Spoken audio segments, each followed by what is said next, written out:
श्री सच्चिदानंद सद्गुरु साईनाथ महाराज की जय।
आता धूप आरती सुरू होत आहे।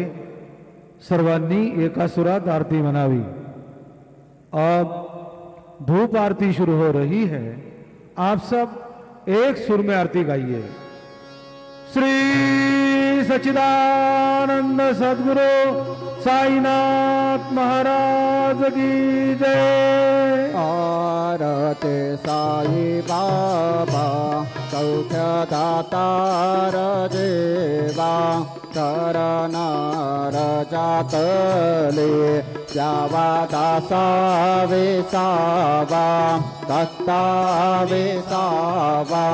आरती साई बाबा जाळूने आनंद सस्वरूपी राहे दंग हो मोक्ष जनादावे निज डोळा श्रीरंग डोळा श्रीरंग। आरती साई बाबा दया मने दैसा भाव दया तैसानुभव जावे से दया घना कैसे तुझे माव तुझे माव। आरती साई बाबा तुमचे नाम ध्याता हरे संस्कृती व्यथा अगाध तव करणे मार्ग धावेसी अनाथा धावेसी अनाथा। आरती साई बाबा कलियुगे अवतार सगुण परब्रह्म साचार अवतीर्ण झाला से स्वामी दत्त दिगंबर दत्त दिगंबर। आरती साई बाबा 8 दिवसा गुरुवारे भक्ता करे देवारे प्रभु पद पावया भव भय निवारी भय निवारी। आरती साई बाबा माझा निज द्रव्य ठेवा तव चरण राज सेवा मागणे हेची आता तुम्हा देवाधिदेवा देवाधिदेवा। आरती साई बाबा इच्छित दिन चातक निर्मल तोया निज सुख पाजावे माधवया संभय आपुले भाक आपुले भाक।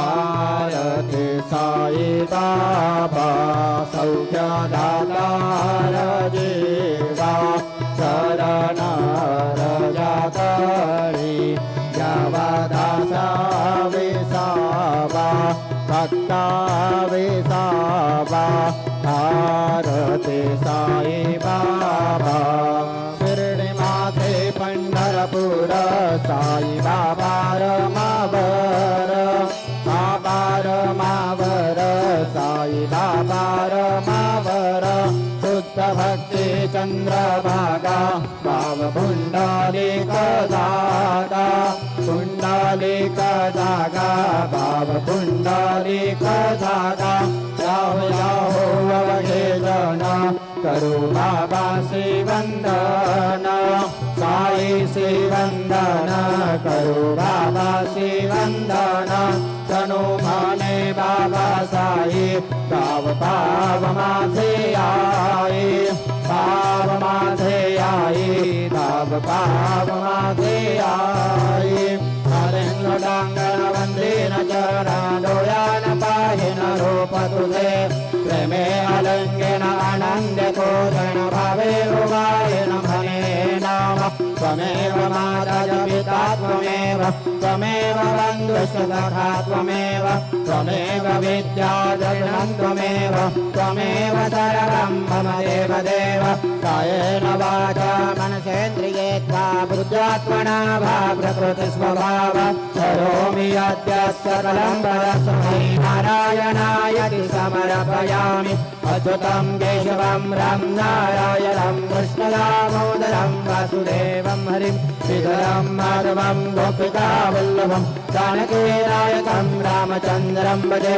हरे राम राम राम हरे हरे हरे कृष्णा कृष्णा कृष्णा हरे हरे श्री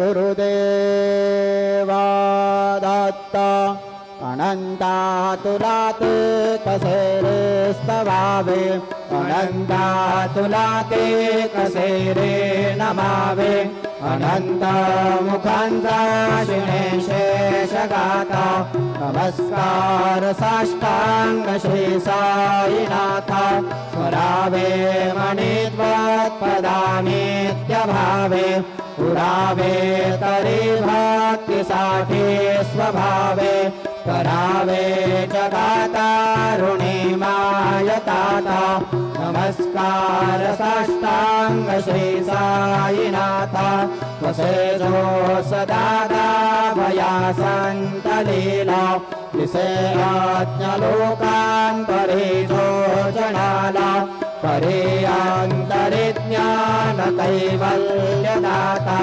नमस्कार साष्टांग श्री साईनाथा परालाधला जन्म हा मानवाचा नरासार्धका साधुनी भूत साचा धरो साई प्रेमा कळाया अहंता नमस्कार साष्टांग श्री साईनाथा करावे करे सान अल्पज्ञ बाळा करावे अमाधान्य चंबो निघाला मुखे गाल प्रेमे खराग्रास आता नमस्कार साष्टांग श्री साईनाथा सुराधिक ज्यांच्या पदावंदिताते शुकाधिक ज्यांदे समानात्पदेते प्रयागादि तीर्थे पदे नम्र होता नमस्कार साष्टांग श्री साईनाथा तुषाचा पदापाहता गोपबाली सदा रंगलेचे स्वरूपे मिळाली करे रास क्रीडा सवे कृष्णनाथा नमस्कार साष्टांग श्री साईनाथा तुला मागतो मागणे एक द्यावे करा जोडितो दीन अत्यंत भावे भवे मोहनी राजहातार्याता नमस्कार साष्टांग श्री साईनाथा ऐसा ये बासाई दिगंबरा अक्षय रूपावतारा सर्व ही व्यापक तो श्रुति सारा अनुसय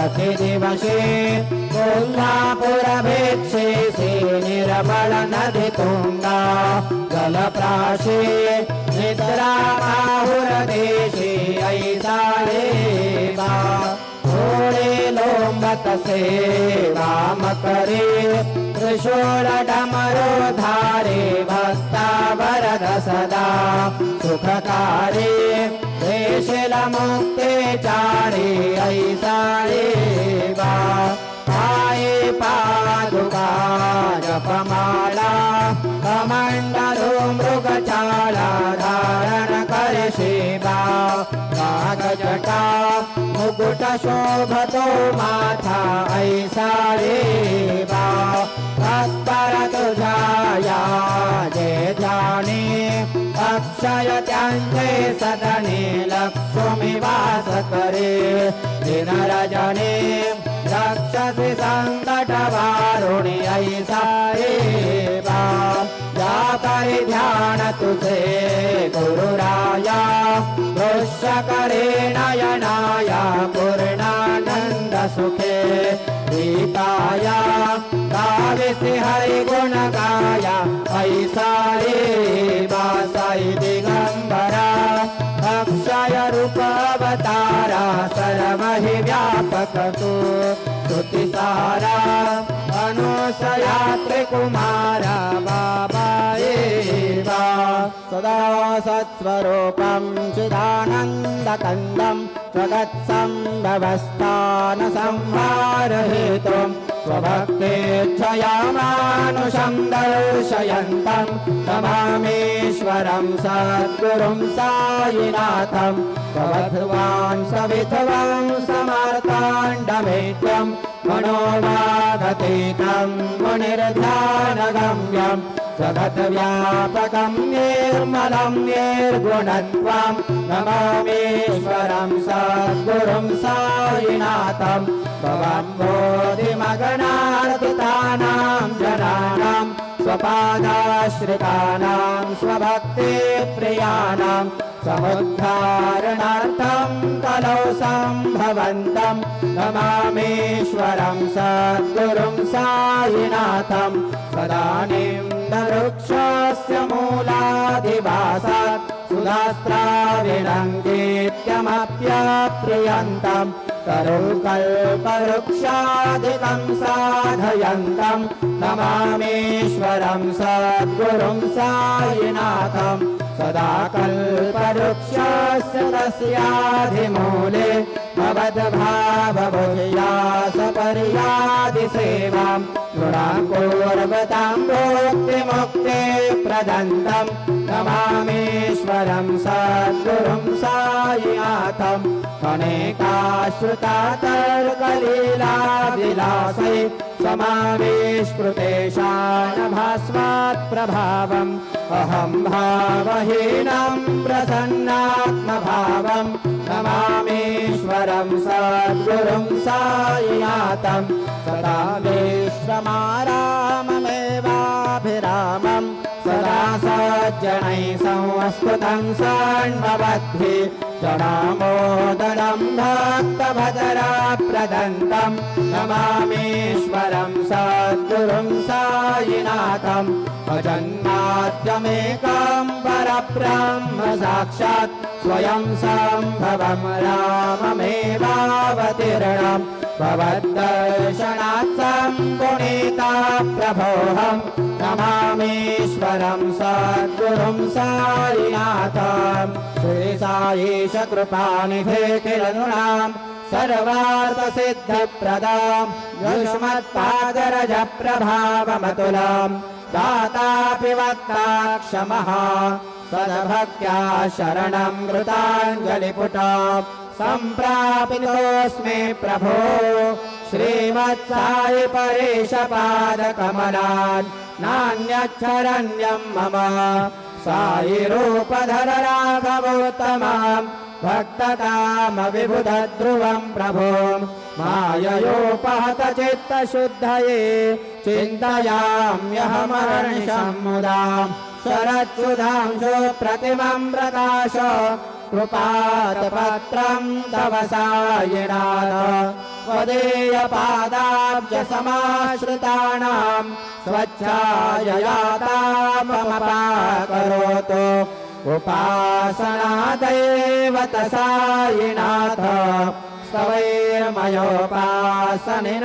स्तुतस्त्वं रमेन्मनोन्मे तव पादयुगमे भृङ्गो यताब्जे मकरन्दलुब्धः अनेकजलमार्जितपापसंक्षयो भवेद्भवदपादसरोजदर्शनात् क्षमस्व सर्वानपराधपुञ्जकान् प्रसीद साई सद्गुरो दयानिधे श्री साईनाथ चरणामृतपोज चित्तास्तत्पाद सेवनरता सततं च भक्त्या संसारजन्यदुरितोधवनिर्गतास्ते कैवल्यधाम परमं समवाप्नुवन्ति स्तोत्रमेतत्पठेत् भक्त्या यो नरस्तन्मना सदा सद्गुरो साईनाथस्य कृपापात्रं भवेत् ध्रुवं रोषो मम प्रियाम्बिका मत्सवरे पिता हि रोषो मम प्रियाङ्गना प्रियसुतात्मजा हि रोषो भगिनी बन्धु हि श्वशुरसासुबायि रोषो दत्त गुरु साई मा मत्सवरे कहि रोषो पुषो न सुनबायित्या मदन भ्रातृजाया पुषो न प्रियसो यरे प्रियसगे न ज्ञाति पुषो सुहृदना सखा स्वजननाप्तबन्धो पुषो परेण गुरु साई मा मत्सवरे कहि पुषो न बलामुरे करुणरुद्धहीना पुषो न गुरु ठाकुटे भजन थोरसाने पुषो न च भरे बुरे सुजन साधुहीना पुषो परेण गुरु साई मा मत्सवरे कहि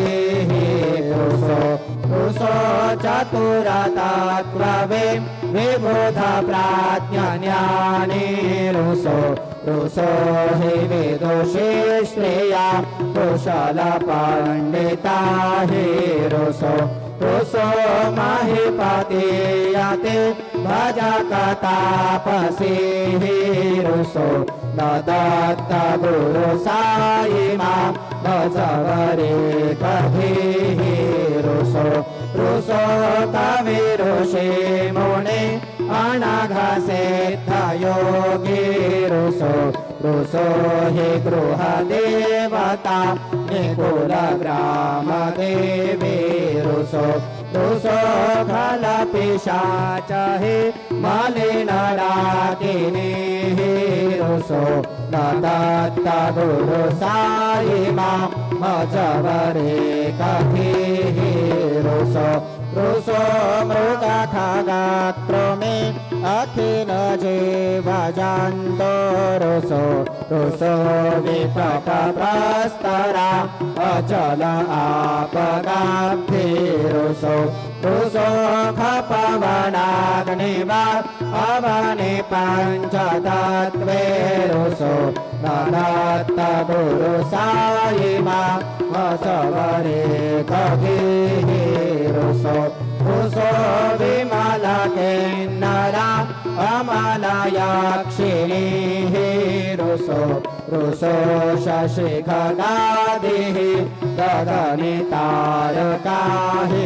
रुषो अमरराज हि अदय धर्मराजा रुषो न दत्त गुरु साई मा मत्सवरे कहि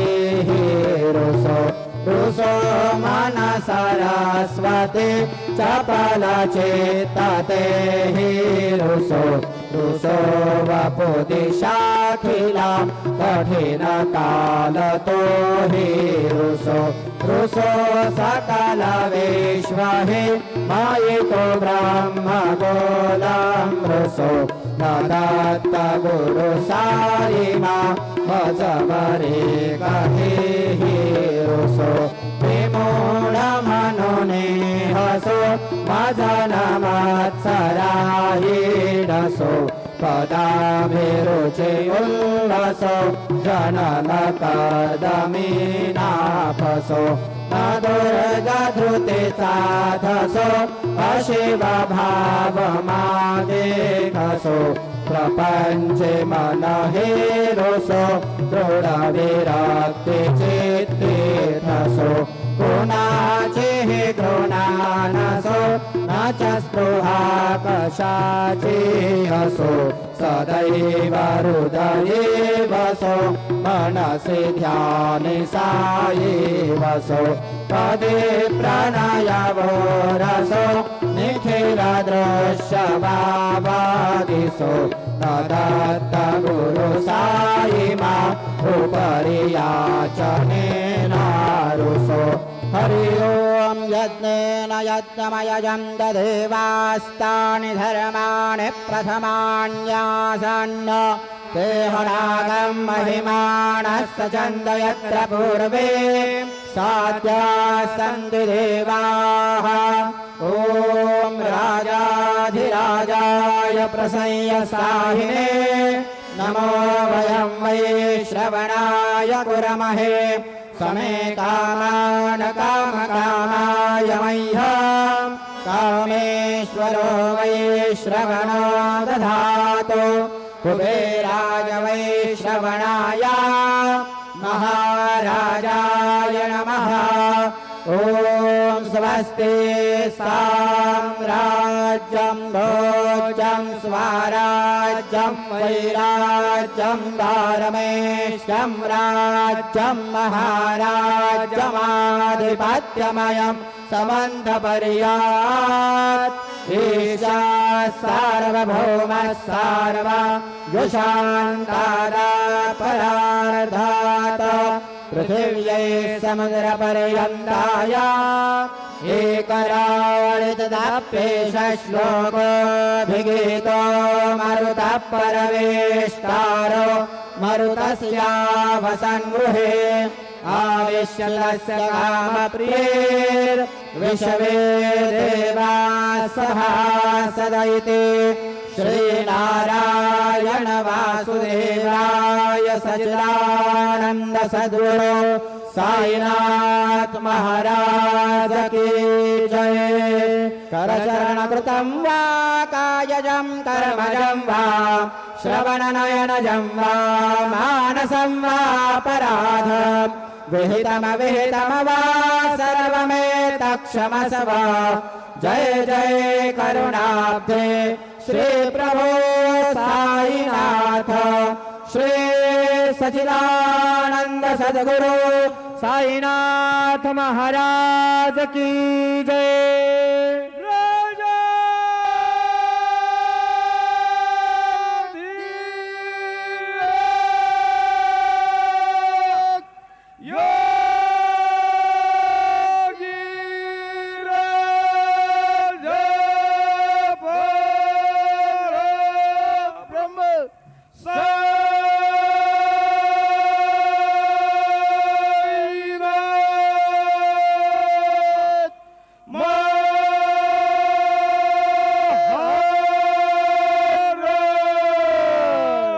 श्री सच्चिदानंद सद्गुरु साईनाथ महाराज की जय। हरि ओम शन्नो देवीरविष्टय आपो भवन्तु पीतये संयोरविस्रवन्तु नः अतुलितबलधामं हेमशैलावदेहं दनुजवनकृशानां ज्ञानिनामग्रगण्यं सकलगुणनिधानं वानराणामधीशं रघुपतिप्रियभक्तं वातजातं नमामि गुरुर्ब्रह्मा गुरुर्विष्णु गुरुर्देवो महेश्वरः गुरुः साक्षात् परब्रह्म तस्मै श्री गुरवे नमः। सद्गुरु साईनाथ देवताभ्यो नमः। सायं पूजनार्थे दिव्यचन्दनं समर्पयामि। त्वां गन्धर्वा अखणौ स्वामिन्द्रस्त्वां बृहस्पतिः त्वामोघदे सोमो राजा विद्वान्यक्ष्मा दमुच्यत। चन्दनं समर्पयामि। चन्दनस्य उपरि अक्षरान् समर्पयामि। अक्षदाश्च सुरश्रेष्ठा कुङ्कुमाक्ता सुशोभितः मया निवेदिता भक्त्या गृहाण परमेश्वर। अक्षरान् समर्पयामि। अक्षदान्तरेण हरिद्रां कुङ्कुमसौभाग्यद्रव्याणि समर्पयामि। कुलायिनी घृतवते पुरन्देः स्योने सेदसदने पृथिव्याः अभितवा रुद्राभ्यसवो गृह्णन्द्विमा ब्रह्मपेपेसौ भगायाश्विनाद्भ्रजो सादयतामि हतवा। हरिद्रां कुङ्कुमसौभाग्यद्रव्याणि समर्पयामि। ऋतुकालोद्भवपुष्पाणि समर्पयामि। सुमाल्याधीनि सुगन्धीनि मालत्यादीनि वै प्रभो मयार्तानि पूजार्थं पुष्पाणि प्रतिगृह्यताम्। पुष्पं समर्पयामि। पुष्पान्तरेण महानैवेद्यं निवेदयामि।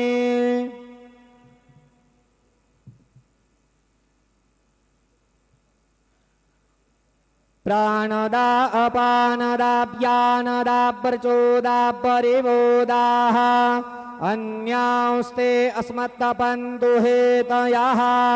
चतुष्कोणमण्डलं कृत्वा तदुपरि नैवेद्यपात्रं निधाय गायत्रीमन्त्रेण पात्रान् सम्प्रोक्ष धेनुमुद्रयाम् अमृते कृत्य ऋतन्तवा सत्येन परिषिञ्जामि। नैवेद्यं निवेदयामि। ॐ प्राणाय स्वाहा। ॐ अपानाय स्वाहा। ॐ व्यानाय स्वाहा। ॐ उदानाय स्वाहा। ॐ समानाय स्वाहा। ॐ ब्रह्मणे नमः। नैवेद्यमध्ये पानीयं समर्पयामि। पुनर्नैवेद्यं निवेदयामि। ॐ प्राणाय स्वाहा। ॐ अपानाय स्वाहा। ॐ व्यानाय स्वाहा। ॐ उदानाय स्वाहा। ॐ समानाय स्वाहा। ॐ ब्रह्मणे नमः। नैवेद्यं निवेदयामि। हस्तप्रक्षालनं समर्पयामि। मुखप्रक्षालनं समर्पयामि। सद्गुरु साईनाथ देवताभ्यो नमः। प्रार्थना पूर्वकं नमस्कारं करोमि। श्री सच्चिदानंद सद्गुरु साईनाथ महाराज की जय।